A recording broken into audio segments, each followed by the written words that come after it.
Et notre invité ce matin, c'est Sandro Gozzi. Bonjour. Merci beaucoup d'avoir accepté notre invitation. Vous êtes député européen, membre de Renew. C'est le groupe où siègent les élus macronistes au Parlement européen, pour qu'on comprenne bien. On va évidemment longuement parler du conflit entre l'Iran, Israël et Donald Trump, qui a annoncé hier soir qu'il prendra sa décision d'ici 2 semaines pour savoir si les États-Unis interviennent ou pas. Comment vous interprétez ce laps de temps? Est-ce que ça reflète les divisions de son camp? Ça reflète toutes les options que Donald Trump a sur la table. Moi, je suis convaincu que Donald Trump espère encore de trouver une solution des négociations avec l'Iran. Et je suis aussi persuadé que ce qu'il a dit sur une médiation de Poutine n'était pas une boutade. Je ne dis pas que la solution, ça sera de demander à Poutine de faire de la médiation. Je dis que la solution pour Trump serait de trouver un accord par la négociation avec un Iran très affaibli. Donc quand il dit que la possibilité de négocier est substantielle, pour vous, c'est crédible? Il y a une possibilité de négocier. Option. De l'autre côté, il est imprévisible. Et il a toujours dit qu'il disait non à l'aventurisme guerrier américain. Il a souvent critiqué les présidents démocrates pour leur intervention dans le passé. Et donc, de ce point de vue, s'il voit par contre que la stratégie d'Israël est complètement gagnante, s'il voit que les régimes peuvent véritablement tomber, alors il pourrait donner faire les derniers pas pour aider ça. Donc je crois que véritablement, il se laisse toutes les options ouvertes. Parce que pour vous, il y a une possibilité aujourd'hui de faire tomber le régime en Iran? Pour moi, c'est une option c'est l'option qui est poursuivie à Tel Aviv par Netanyahou, et c'est une option qu'on considère à Washington. Et là, j'ai vu aussi les déclarations des chanceliers allemands, Merz, en disant il fait les sales boulots. Vous savez, peut-être oui, mais la diplomatie, ce n'est pas ça. La diplomatie, ce n'est pas dire crûment tout haut, c'est que beaucoup de monde pense tout bas. La diplomatie, c'est faire avancer les choses. C'est pour cela que, l'alerte du président Emmanuel Macron sur, attention, les changements des régimes est sans doute une option. On se réjouirait pour les peuples, pour ces femmes iraniennes, pour ces jeunes iraniens qui se battent pour la liberté depuis longtemps. Mais il faut penser que les changements des régimes dans le passé récent a amené à des situations extrêmement compliquées et qu'on risque avec l'Iran une Libye puissance 10. Je crois pas parce qu'Emmanuel Macron, il va plus loin, il parle d'un risque de chaos si jamais le régime iranien tombe de cette manière-là, c'est-à-dire par la force avec des frappes. Vous partagez cette analyse? Je pense qu'il faut... Moi, je n'ai pas encore clair, de la part de Netanyahou ou de la part des Américains, quelle est la logique du jour après. Si on provoque un changement de régime, et j'ai dit, je serai les premiers à m'en réjouir parce que je déteste ces régimes facho-cléricaux iraniens, et je déteste les ayatollahs, mais est-ce qu'après, on a une politique ou alors on se retrouve dans une situation comme après 2003 en Irak, ou surtout après la Libye. Donc, et les problèmes, c'est qu'il me semble... Donc de la déstabilisation. Il me semble que Netanyahou soit uniquement sur une logique de puissance. Et moi, je pense que la puissance est nécessaire, mais il faut voir quels sont les projets politiques. Sharon, en 2005, Sharon a toujours utilisé la puissance. Mais en 2005, à un certain moment, a mis la carte politique, il a évacué Gaza, il a évacué les colons, et il a essayé de construire une solution politique. Et Netanyahou a exercé sa puissance de façon efficace au Liban, avec les Hezbollah. Aujourd'hui, il est en train de montrer la faiblesse, finalement, du régime iranien. Mais est-ce qu'il y a quelque chose après la puissance? Est-ce qu'il a réussi à affaiblir l'Iran et ses proxys? Oui, il a réussi sans doute. Il a réussi sans doute un peu moins en Yémen. Il a réussi à Gaza avec les Hamas. Il a réussi au Liban avec Netanyahou. Et si c'est positif.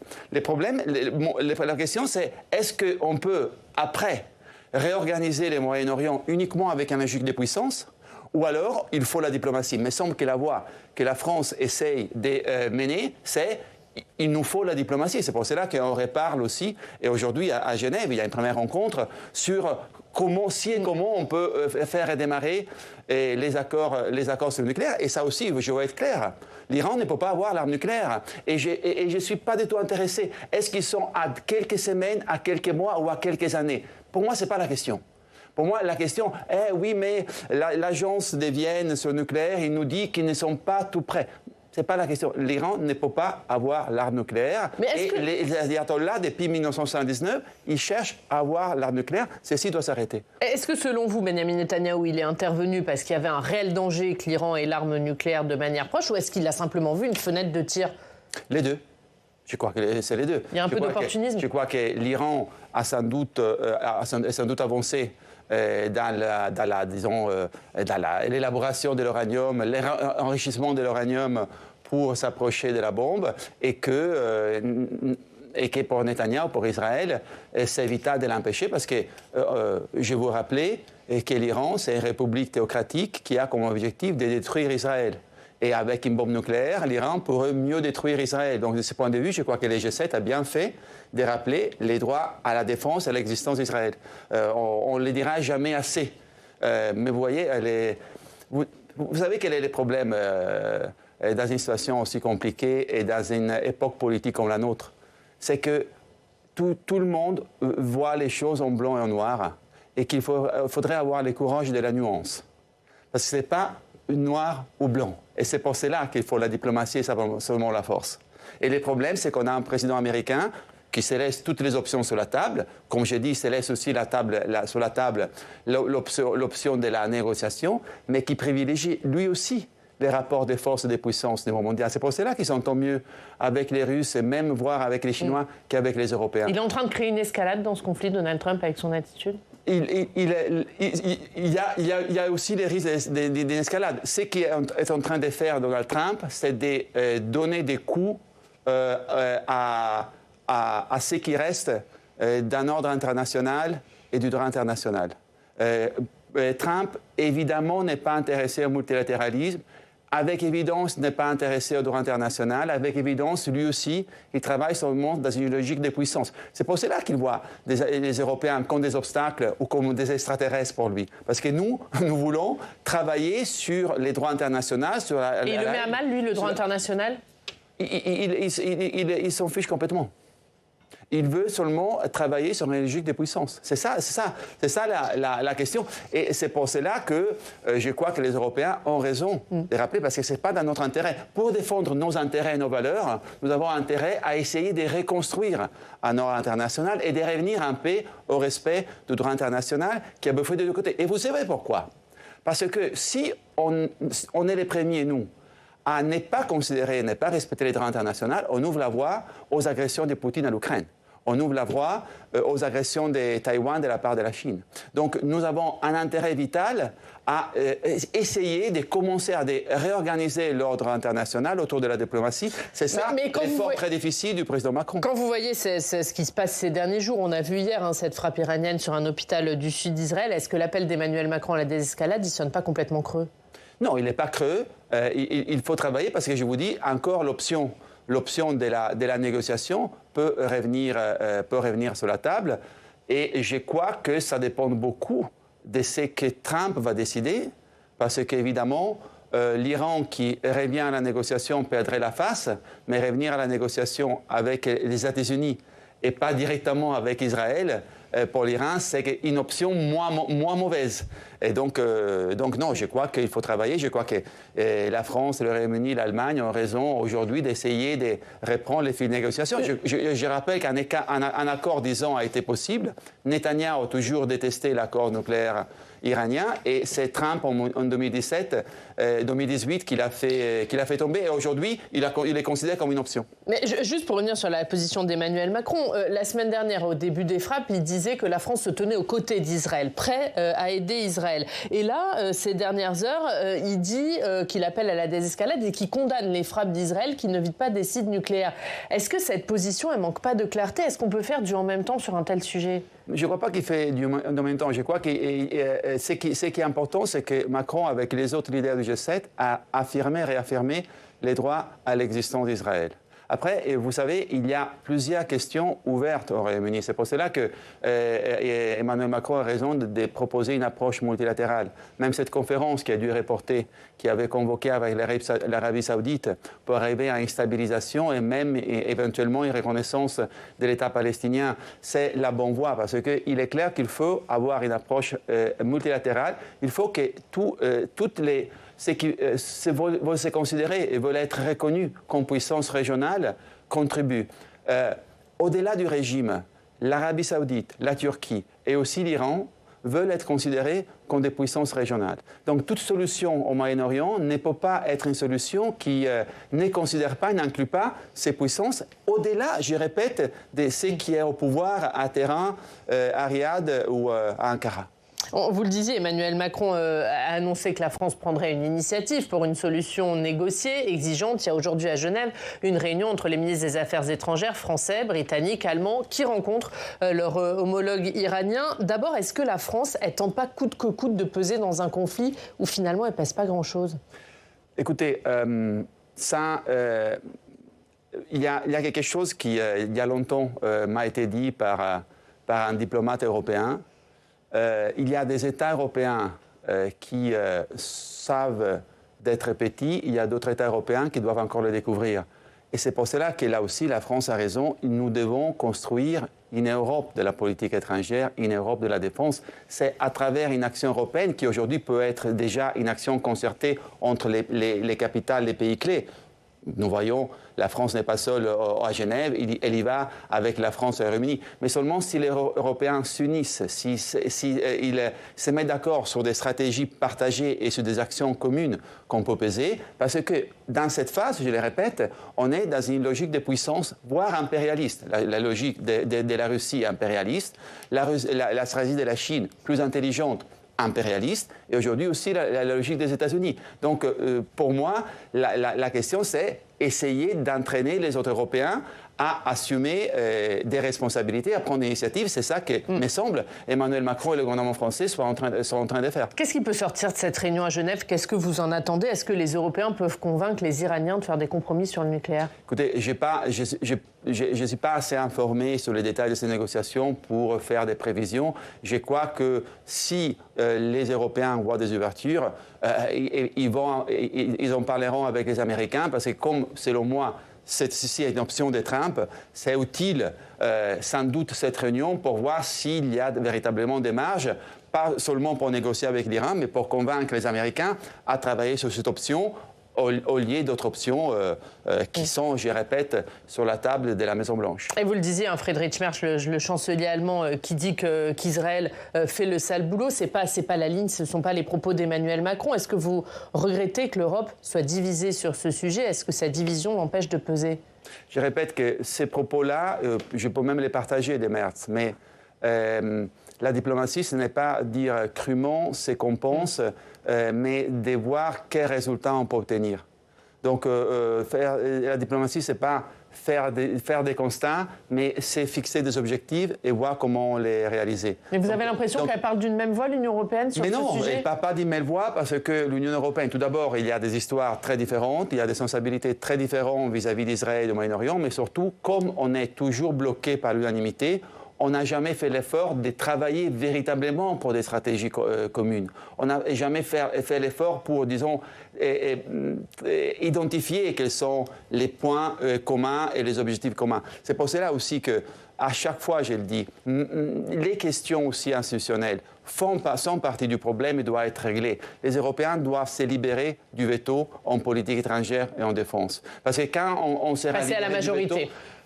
Parce que, vous savez, quand on sait qu'on n'a pas le veto, tout le monde fera l'effort pour développer des stratégies véritablement partagées, parce que sinon, il y aura une majorité de groupes d'États qui iront de l'avant, quoi qu'il en soit, donc quoi qu'il arrive. Donc, c'est aussi pour cela, et je continue de le dire, vous savez, dans les chancelleries maintenant en Europe, vous avez toujours des conseillers diplomatiques, des présidents, des ministres, surtout pas les règles, surtout pas les institutions. Eh bien, les institutions ne sont pas un but, sont un instrument qu'on n'a pas pour développer une véritable politique étrangère.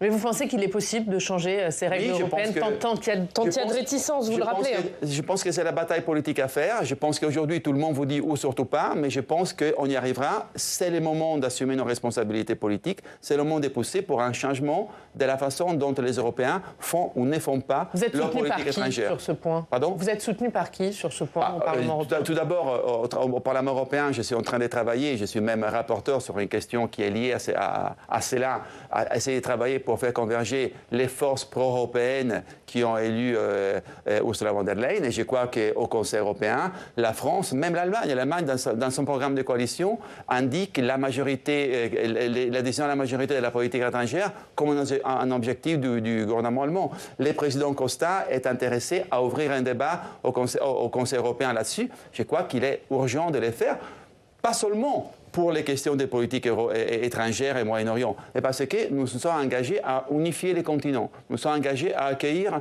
les Balkans occidentaux, les Ukrainiens, les Moldaves dans l'Union européenne. Si à 27, l'Union européenne ne fonctionne pas bien, comment elle pourrait bien fonctionner à 32-33 sans avoir changé les règles? C'est aussi évident que ça. On va parler de l'Ukraine. L'Ukraine qui craint que le conflit entre Israël et l'Iran ne la relègue, elle, au second plan. Elle a raison. Ils ont raison, les Ukrainiens, de craindre ça. Nous devons être à côté des Ukrainiens et nous devons doubler les efforts pour être à côté des Ukrainiens et nous devons absolument éviter ces risques. Et les efforts des Européens aussi, c'est de continuer, de garder aussi un engagement américain sur la question. Il est clair que le risque est là, mais c'est la raison pour laquelle... Le risque de désengagement américain? Le risque est là et c'est d'un côté la raison pour laquelle nous devons doubler les efforts en ce moment pour assister, aider l'Ukraine. C'est la raison pour laquelle aussi nous devons accélérer la construction d'une autonomie stratégique européenne, nous donner les moyens stratégiques, militaires, pour, à l'avenir, être des partenaires crédibles, même dans les cas où les Américains n'ont pas intérêt à intervenir. C'est une question de la décennie. On a commencé, on doit accélérer. On va revenir sur l'Europe de la défense, mais sur les Américains. Il y avait un sommet du G7 cette semaine. Les pays du G7 n'ont pas durci le ton autant qu'ils auraient voulu face à la Russie, parce que les États-Unis s'y sont opposés. Ils voulaient préserver leur capacité de négociation. Vous avez compris cette position des États-Unis? Les États-Unis veulent faire entrer la Russie dans les jeux internationaux. Les États-Unis veulent un nouveau G8. Les États-Unis veulent accélérer les retours de Poutine par la grande porte. C'est pour cela que je disais même ce que Trump avait dit sur une médiation de Poutine entre l'Iran et l'Israël n'était pas une boutade. Parce qu'il y a un fil rouge sur lequel, pour une fois, Trump a été très clair. Même pendant la campagne électorale, il a toujours dit que c'était, selon lui, une erreur de marginaliser Poutine en oubliant que c'est pas Poutine qui s'est marginalisé lui-même en violant toute règle du droit international avec une agression brutale de l'Ukraine et en niant aux Ukrainiens d'être maîtres de son destin. Mais là, du point de vue américain, il y a une constante. Poutine et la Russie doivent rentrer dans le jeu. Selon moi, c'est dans cette logique qui s'inscrit aussi ce que vous disiez par rapport au G7 au Canada. Et du coup, le fait que l'attention se détourne un peu de l'Ukraine, les yeux sont plutôt focalisés sur Israël et l'Iran, ça donne un avantage à la Russie, selon vous? Les risques est là, comme je disais déjà, les risques est là et donc nous devons absolument être à côté des Ukrainiens. De ce point de vue, il me semble qu'il n'y ait pas, bon, à l'exception parfois d'Orban qui nous fait perdre du temps parce que les sanctions sont adoptées à l'unanimité et pas à la majorité, mais les autres Européens, il me semble qu'ils soient tous convaincus que l'Ukraine, notre avenir est en jeu en Ukraine et pas seulement l'avenir des Ukrainiens. Mais les Européens, ils sont en capacité, aussi un désengagement des États-Unis, de compenser? Le problème, c'est qu'aujourd'hui, nous sommes en train d'accélérer et de donner les moyens militaires, nous devons donner les moyens économiques. Et c'est une phase, c'est une transition extrêmement difficile, mais raison pour laquelle, pour aller beaucoup plus vite dans la construction de cette Europe de la défense, qui a été proposée, je vous l'ai rappelé, par Emmanuel Macron en 2017, et si à l'époque on avait répondu de façon un peu plus positive à la proposition du président français, aujourd'hui, on serait dans une position stratégique bien meilleure. Justement, vous parlez de la défense, il y a un sommet de l'OTAN la semaine prochaine à La Haye, aux Pays-Bas. Est-ce qu'il faut porter l'effort de défense à 5% du PIB? Est-ce que c'est réaliste? C'est réaliste si on pense, comme on est en train de faire à l'OTAN, que la défense n'est pas uniquement les militaires. C'est la cybersécurité, c'est l'utilisation des moyens à double usage, c'est le développement technologique, c'est la culture, développer une culture des moyens pour être préparé à des catastrophes, à des conflits. Donc tout cela, il est dans ces 5%, et je crois que c'est inévitable pour nous. Pour 70 ans et plus, nous avons bénéficié du parapluie sécuritaire américain. Aujourd'hui, nous voulons être plus autonomes, nous ne voulons pas dépendre tous les 4 ans du choix des électeurs américains pour savoir s'il y a quelqu'un qui assure notre défense ou pas. Et donc, je crois que si nous voulons faire ça, nous devons aller dans la voie indiquée qui est aussi celle de la construction d'un pilier européen à l'intérieur de l'OTAN. Et si nous construisons cette Europe de la défense, la dépense militaire et la dépense pour la défense sera beaucoup plus efficace. Ouais. Le pilier européen, ça doit être qui, pour qu'on comprenne bien pour vous, c'est qui le pilier européen? Évidemment, ça sera un groupe de pays et je crois que c'est incontournable que dans ce groupe de pays, il y ait la France, il y ait l'Allemagne, il y ait la Pologne. J'espère qu'il y aurait l'Italie, mais Meloni, qui je vois qu'est très en vogue parmi vos consoeurs et confrères à Paris, elle s'est totalement effacée et ne joue aucun rôle stratégique, mais le rôle de l'Italie, ce serait dans ces groupes d'avant-garde pour la construction de défense. Et après, les autres pays qui sont intéressés, les pays baltes sans doute, la Suède, il y a d'autres pays, mais les noyaux durs, ce seraient les pays qui ont des armées importantes, qui ont une industrie de la défense importante, parce qu'il n'y a pas d'Europe militaire sans une industrie européenne de la défense. Elle pourrait voir le jour à quelle échéance, cette Europe de la défense? Elle est déjà en cours. Elle est déjà en cours et il y a on a créé un budget européen pour la défense. Nous sommes en train de discuter des nouveaux budgets et évidemment la défense et la sécurité au sens large sont une grande priorité. Ce que selon moi nous devons aussi faire, c'est mieux structurer cette coopération parce que ma crainte c'est quand l'émotion baisse, quand les tensions baissent, soit-elles en Ukraine et au Moyen-Orient, et je souhaite que cette baisse arrive le plus tôt possible.